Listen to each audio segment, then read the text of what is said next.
Yo guys, Fishnation here, back with more Minecraft content. Today's episode number 27 of the Minecraft Survival Series. We'll go into detail on a trading hall in Minecraft, going over the trading aspect in detail, providing everything you need to know on how best to trade, where to find traders or villagers, trading hall tips and tricks with setting one up, curing zombie villagers, as well as sharing my experiences and gameplay for the first time playing Minecraft Survival in over 10 years in our Forever World, which has come on a long way from the very beginning and understanding so much about the Minecraft trading language. So on that note, without further ado, let's get right into it.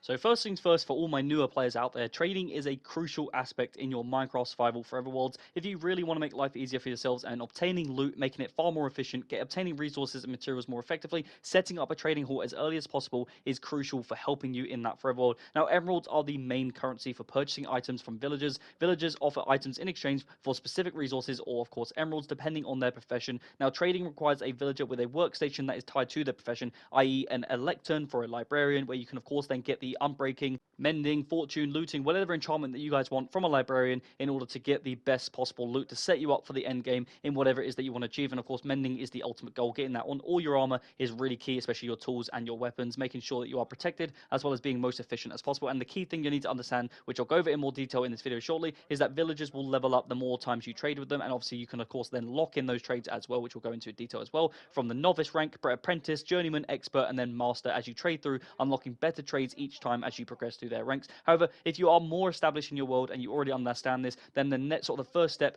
you're going to be set up with good armor, etc. Then go to the end, obtain shulker shells, and make some shulker boxes. These are really key for sort of progressing in Minecraft and being able to trade with villagers. As a little bit of an off tip, if you don't have a trading hall, set aside a shulker, maybe even rename it to a farming shulker or a trading shulker, and set that thing up with as many trading potential resources as possible, i.e. wheat, carrots, beetroot, whatever you can think of that can possibly be traded, coal, whatever it is, so that anytime you come across a village while you're exploring, you can then trade for emeralds and use those emeralds to obtain even better loot. This is a really useful tip that I sort of set up in worlds where you don't have a trading hall available, or you of course can't get to the end as quick as possible. These are the two options: either use the trading hall method or go to the end, get the shulkers, and then start doing it that way. But of course, the ultimate goal is to eventually have a trading hall in your forever world so that you can get things like mending, unbreaking, fortune, looting, whatever it may be, that are going to help you far significantly in this world. So what I'll do is I'll summarize each type of trader. I won't go into detail on the notable items that they obviously sell. I have gone into that in a lot more detail in a previous video, which is linked in the description in case you guys want some sort of beginner guides on how best to trade in Minecraft. But this is purely going to be a trading hall sort of video. So if you guys want more detail on that, go check that out. It's linked in the description, which should be really helpful, especially for newer players. But all I'm going to do is give you the sort of different types of traders and what workstations they require, not the items that they sell or give or require, whatever it may be. So the first type of trader is a farmer, and they require a composter as their workstation. The second one is a fisherman, and they will require a barrel. The third is a shepherd, and they require a loom station or a loom table. The fourth is a fletcher, and they require a fletching table. The fifth is a librarian, who requires a lectern, and these are literally the godlike ones. You're going to want many librarians in your base. The sixth one is a cartographer, and they're going to require a cartography table. The seventh is a cleric who requires a brewing stand. The eighth is an armorer, who will require a blast furnace. The ninth is a weaponsmith, who will require a grindstone. The 10th is the toolsmith, who requires a smithing table. The 11th is the butcher, who requires a smoker. The 12th is a leather worker, who will then require a cauldron. And the 13th is a mason, who will require a stone cutter.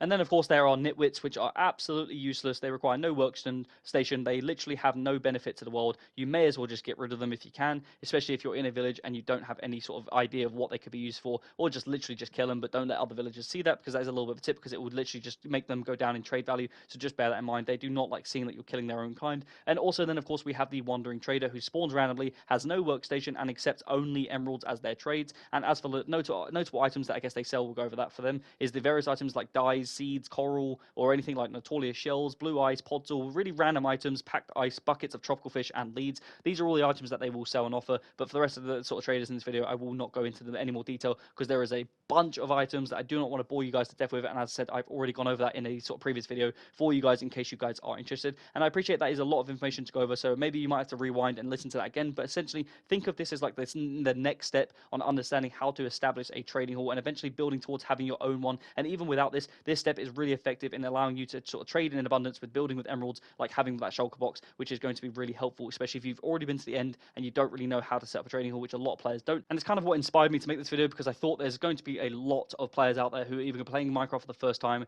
They just never thought of playing this game, and they don't even realize that trading halls are a thing, and they are so useful in this world. This is just the first thing that you really want to start working towards, because like I said, getting those enchantments, getting things available to you in your own base from your own safety, being able to get an abundance of resources, get as many sort of emeralds as you possibly want. These are all really key things to understand. And like I said, it can be quite difficult to explore the world and do it in other methods and trying to get XP or whatever it may be. And I appreciate it's no easy task, but setting one of these ups is going to be the best thing you could do in your Forever Worlds. This is like my first time playing Minecraft World in over 10 years. This is the second Forever World we've had. We've had a long sort of standing series. If you guys are new to this, like I said, is episode 27, but there's been a long standing sort of series that's been going on where I played in 2 different Forever Worlds now, or even 3, because we've got a hardcore one as well. And these are definitely the things you want to work towards that I learned very quickly, going to be the first thing you really want in your Forever World to make it so much easier for the long run. I used zombie villagers in both my setups, curing them and then setting them up in different workstations by sort of taking them away into an enclosed area as you're seeing in this video, setting them up over here, changing their trade so that I can get a librarian, get the best book or enchantment that I want, and then bring them back into my trading hall.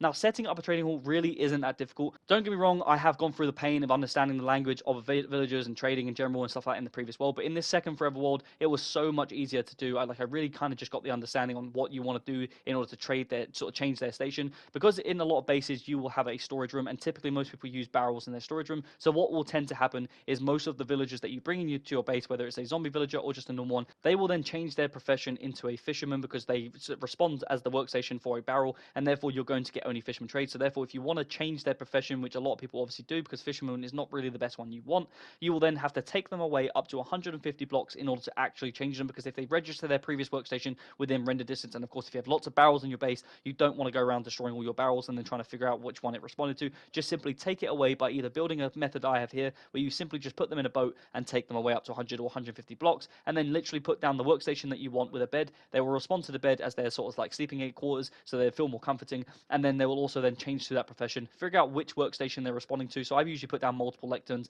Whichever one they respond to, that's the one I'm going to keep replacing and picking up over and over again, and then from there we can simply just start placing that over and over again until we get the trade that we want, which of course in this case was me either trying to get Unbreaking 2 or 3, or even trying to get Mending. Now, we already had Mending in this world, so I had it on all my loot, but I didn't have Unbreaking, so therefore I wanted to try get an Unbreaking villager, and that way we can put that alongside the Mending to make the ultimate sort of fail safe, as you will. So for Elytras, for example, if you've been to the end cities and you want loads of spare Elytras in case you lose one, because no one wants to go back to being on the ground without an Elytra, especially once you get used to it. So in this world, I wanted to get multiple spare Elytras with both Mending and Unbreaking, because they're the only 2 enchantments you of course can get. And in case you guys weren't aware, I have a guide for the Elytra, how you get one and how best to sort of go about it. So in case you guys weren't aware, that is also on the channel on this series, just in case you guys weren't aware for any newer players, because I appreciate it is a fairly new feature in Bedrock especially, so just bear that in mind as well. But just going forward back into this video, I don't want to get sort of deviate. Trading really isn't that difficult. You simply just want to establish an area where you want these traders and these villagers to sort of reside, wherever it may be, whether it's in your base or in a local village that you have found. Make sure they are safe and secure, because of course they can be attacked by zombies and then change back into a zombie villager. So just bear in mind, it has happened in my world,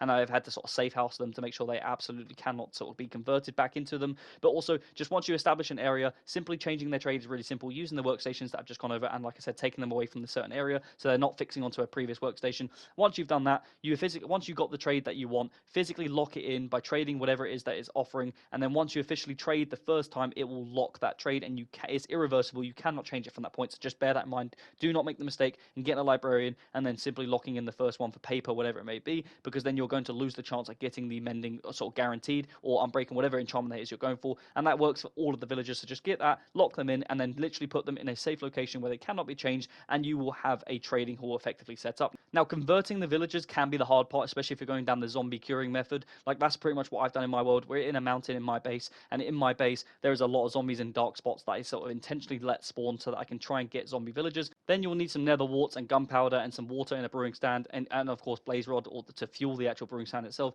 and then use them all to craft a splash potion of weakness. By using that, throw it at a zombie villager. By then giving it a golden apple, will cure it into a normal villager, and then it will pick up a certain trade. And then from that point, you can literally put them in a safe spot before you cure them. So lead the zombie in, which was the difficult part I found, especially if you have multiple. Lead it into an area, trap it, and then cure it. That was definitely my best advice that I can give you, because I've tried it in different methods before. Then you have to worry about moving the villager after, so it's just easier to use the zombie to follow you, then trap the zombie, which can be dangerous just to make sure you wear your basically your full armor, because I've done it before with an Elytra, and you actually don't realize how quickly zombies can kill you, especially on hard difficulty. And then literally, yeah, just put them in an area, trap them, change them, kill them, and then effectively, if you need to, take them out after using a lead or a boat, or even minecart and rail, which I've done in the previous world, and then simply take them off to a safe location, up to 150 blocks away, change their profession, and then bring them back. And that is, it's literally as simple as that. That is how you make a trading hall. You can design it however you wish to make it as fancy as you like.